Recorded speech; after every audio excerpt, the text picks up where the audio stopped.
So let's talk about the hostilities, right? President Lincoln did his best to avoid angering or frustrating the slave states that had not yet seceded in the South, right? Or in his inaugural address, he urged Southerners to reconsider their actions, but warned the Union was perpetual, that states could not secede, that he would not therefore hold a federal fort and installations to the South.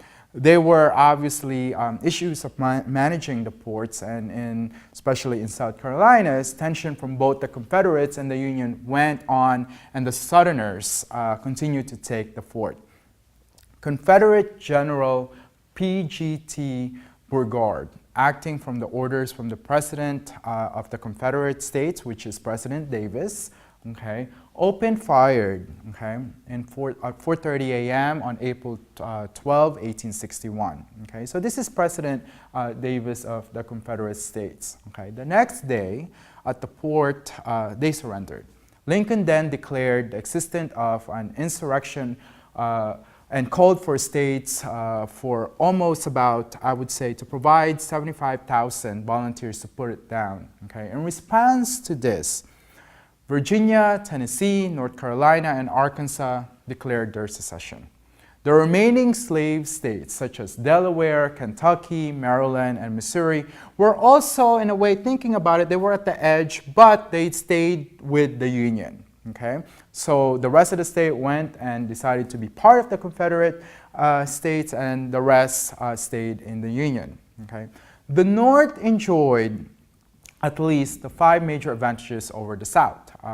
It had overwhelmingly wealth, thus better able to finance the expense of a war. Okay?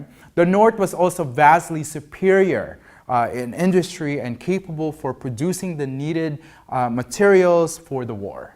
Okay? While the South was more of an agricultural society, as we know. So often they would improvise and they would do without to continue their fight, right? The North has an advantage of almost 3-to-1 in manpower compared to the South.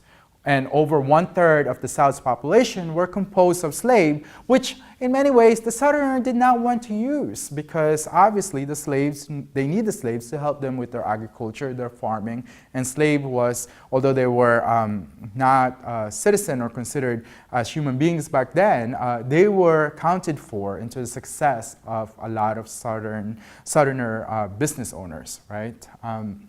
And they were not used to be soldiers in many ways. So the North retained control of the U.S. Navy and thus would command the sea and cut the South with certain sources of supplies. So finally, the North enjoyed much superior system of railroads, while the South relatively sparse railroad network that were weak.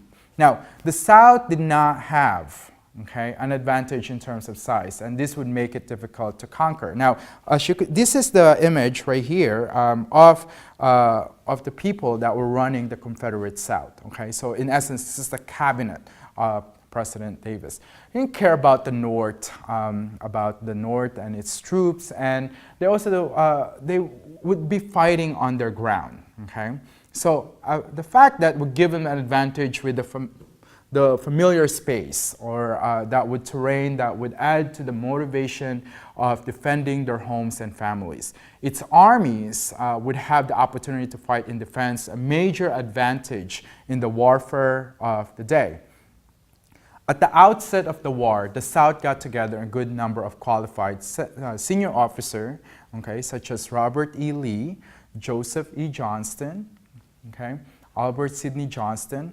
And the North had Winfield Scott with his Mexican War fame at the top, and also they had Ulysses S. Grant and William T. Sherman, both a young, talented officer. And Lincoln really searched for these people. So in many ways, these are experienced military, and because President Jefferson Davis was also an experienced military, he had the ability to also pick out his own good people, or his own few good men.